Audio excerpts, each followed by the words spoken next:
By its nature, firefighting is a hazardous job.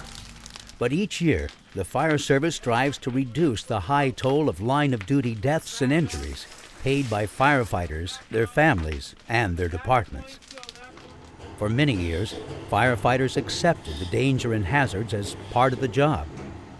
Today's firefighter is still willing to accept the necessary dangers of the job, but he or she also realizes that a true professional does not take unnecessary risks. As a firefighter, you will assume responsibility for your personal safety, the safety of other team members, and the safety of citizens on the scene. In this program on firefighter safety, we will show how risks are minimized by following widely accepted safety standards and procedures. The learning objectives are to identify basic firefighter responsibilities of NFPA Standard 1500, how participation in a fitness and wellness program will help you meet the physical demands of the job, to present safety practices to follow in the fire station and in training, to describe the incident command system used to coordinate response resources at emergency incidents, and to identify 4 types of control zones at emergency response scenes.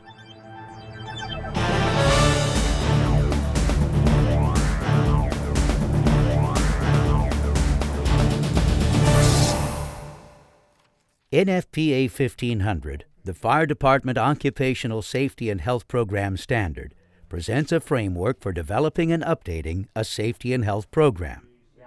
The Fire Department's administration and chief officers are responsible for developing and enforcing rules and procedures to meet NFPA 1500. Your number one responsibility as a member of the Fire Department is to cooperate, participate, and comply with provisions under the Occupational Safety and Health Program. Also of special interest to firefighters are the standard sections on training, education, and professional development, fire apparatus, equipment, and driver operators, protective clothing and equipment, respiratory protection equipment, emergency operations, and medical and physical requirements. In training, education, and professional development, the standard sets minimum requirements for training and educational programs. Training requirements depend on your assigned functions and your equipment. Your initial training will be just the beginning. NFPA 1500 requires that firefighters maintain and certify their skill sets on a regular basis. Professional development should continue throughout your career. The Fire Apparatus, Equipment, and Driver Operators section sets requirements for operating, maintaining, and riding in fire department vehicles. Also included in this section are standards for the safe use and maintenance of equipment used in both emergency and non-emergency operations. Protective clothing and equipment sets important guidelines for personal protective equipment that all firefighters must wear and maintain. The section on respiratory protection equipment sets standards for self-contained breathing apparatus, SCBA, used in structural firefighting, and supplied air respirators and air purifying respirators used in other hazardous environments. Emergency operations outline standards for safe response procedures. Standards for incident management, communications, personnel accountability, personnel required at emergency incidents, and risk management are in this section. This section describes how to establish control zones, firefighter rehabilitation at emergency incidents, and safe procedures for operating on the roadways. It also addresses rapid intervention for rescue of members in trouble.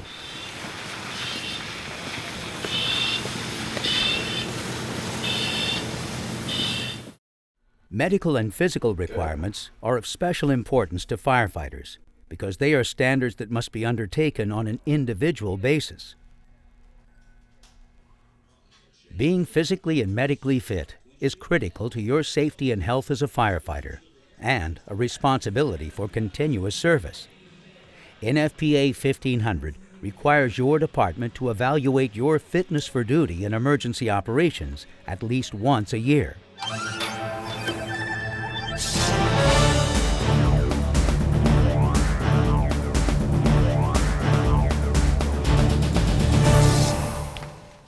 As a firefighter, you will need to work in many dangerous situations that require above-average physical strength and endurance.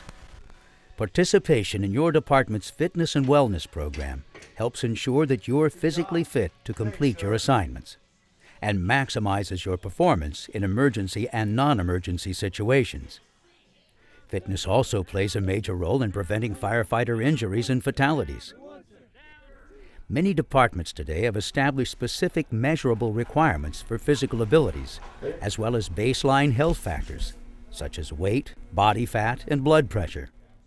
The objective is to improve or maintain your baseline fitness in each of these measurable areas, so you remain fit for duty year after year. The department normally works with medical, fitness, and nutritional professionals to develop a health and fitness program. The program usually has 3 components: regular exercise, healthy diet, and medical evaluations. To achieve your fitness goals, you should follow the recommendations of a fitness trainer. Overall body strength can be improved or maintained with weightlifting. Upper body strength is especially important, since 70% of fire suppression and rescue efforts use those muscles. Abdominal and core strengthening improves control and balance, and also helps prevent back-related injuries. Along with strength training, you need an aerobic workout to improve your stamina and cardiovascular fitness. Your workout routine should include regular, sustained aerobic exercise, such as running, swimming, biking, or using a stair-stepping device. Healthy eating is the second component to firefighter fitness. Healthy eating has a positive impact on body weight, nutrition, blood pressure, and the control or avoidance of chronic diseases such as diabetes. Remember, good eating habits must extend beyond the fire station to the home. Medical checkups are the third component of team fitness. You should comply with your department's requirements for regular medical evaluations. Follow your doctor's recommendations if you have the early indicators of heart disease, such as high blood pressure. Heart attack is the leading cause of firefighter fatalities. According to the NFPA, 3/4 of those fatalities had heart conditions that could have been detected by simple medical tests. Remember, fitness is part of your duties and responsibilities as a firefighter. Maintaining a physical fitness program and making sound lifestyle choices is the best way to ensure you continue to meet the physical requirements of the job.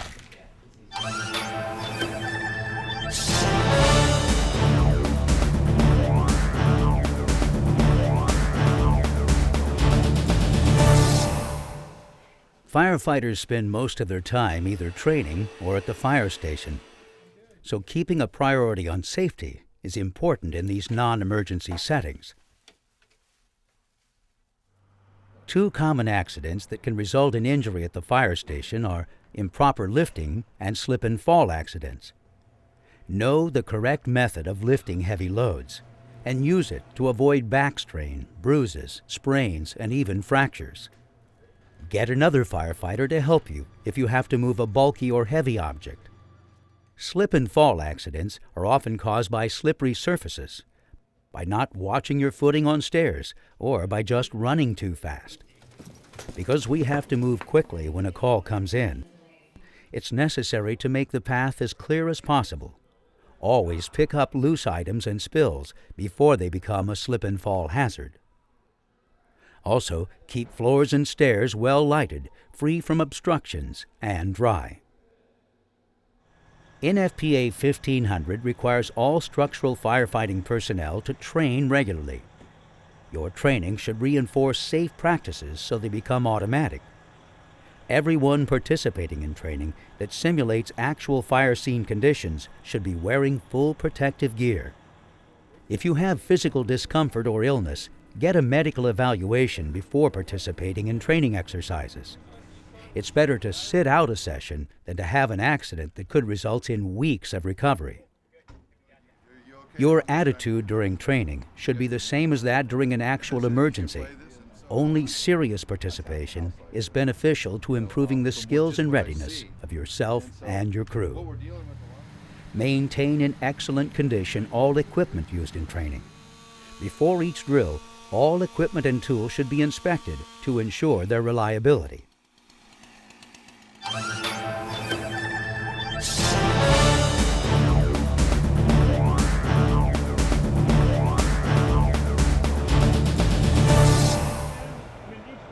The Incident Command System, or ICS, provides a clear standard for command and control to help ensure everyone's safety while responding to dangerous emergencies. ICS establishes common terminology, standards, and procedures for managing personnel, facilities, equipment, and communications. ICS, sometimes referred to as IMS for Incident Management System, can be used to manage all types and sizes of emergencies. But it is especially important at multi-agency and multi-jurisdictional emergencies because it makes it easier for fire departments, EMS, law enforcement, and other responding agencies to communicate with one another. ICS is the cornerstone of the National Incident Management System, established in 2004 to help American communities prepare for, respond to, and recover from any kind of large-scale emergency or disaster. Personnel from federal, state, and local agencies can more effectively work together and communicate with each other by using the NIMS ICS. The ICS is structured to maintain span of control so that those in command can process information about a rapidly changing incident and make good decisions as the situation requires. Under ICS, the span of control for one supervisor is 3 to 7 subordinates. The ICS uses 5 major functional areas to manage any emergency. Command, responsible for all incident activities including strategic decision-making. Operations, responsible for the management of fireground and emergency scene operations, such as fire suppression, search and rescue, and ventilation. Planning, responsible for developing the incident action plan and for collecting, evaluating, and disseminating information about the incident. Logistics, responsible for providing facilities, services, and materials needed at the incident. And finance and administration, responsible for tracking the financial cost of the incident and submitting information to local, state, and federal authorities if necessary. The incident commander issues assignments to implement the incident action plan, which should address every stage of the emergency, from beginning to end. The IC has the authority to call resources to the scene and to release them. All personnel and major pieces of equipment or apparatus are called resources. A resource is considered available after it is checked in with Incident Command. Never operate on the scene until you are checked in with Command. Operating independently of the ICS or freelancing leads to chaos and ultimately puts you and everyone else on the scene in more danger.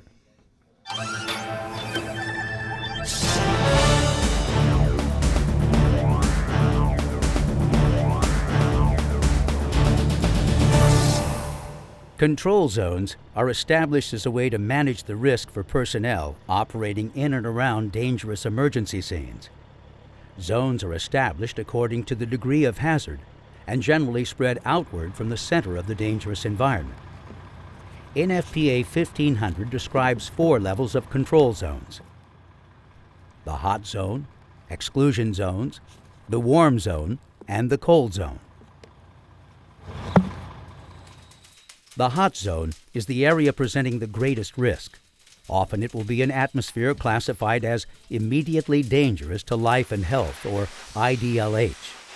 Only personnel wearing the appropriate PPE with a specific assigned task are permitted inside the hot zone. The area inside a working structure fire and the area contaminated by a toxic gas release are examples of hot zones. Hot zones sometimes include exclusion zones. An exclusion zone is off-limits to all personnel. Large holes in the floor, explosives, and crime scenes are examples of possible exclusion zones.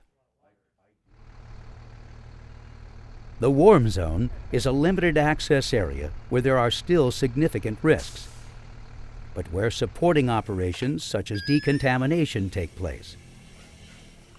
The cold zone is a minimal risk area where no protective equipment is required, but the public is excluded from the area. On-scene rehabilitation, staging, the command post, and other operational activities are set up in this area. Some departments use color codes to identify control zones. They may also use hazard tape, cones, fences, or other means. Whatever your department uses to mark them, you should be informed of the control zones established in any emergency operation and go to the assigned zone.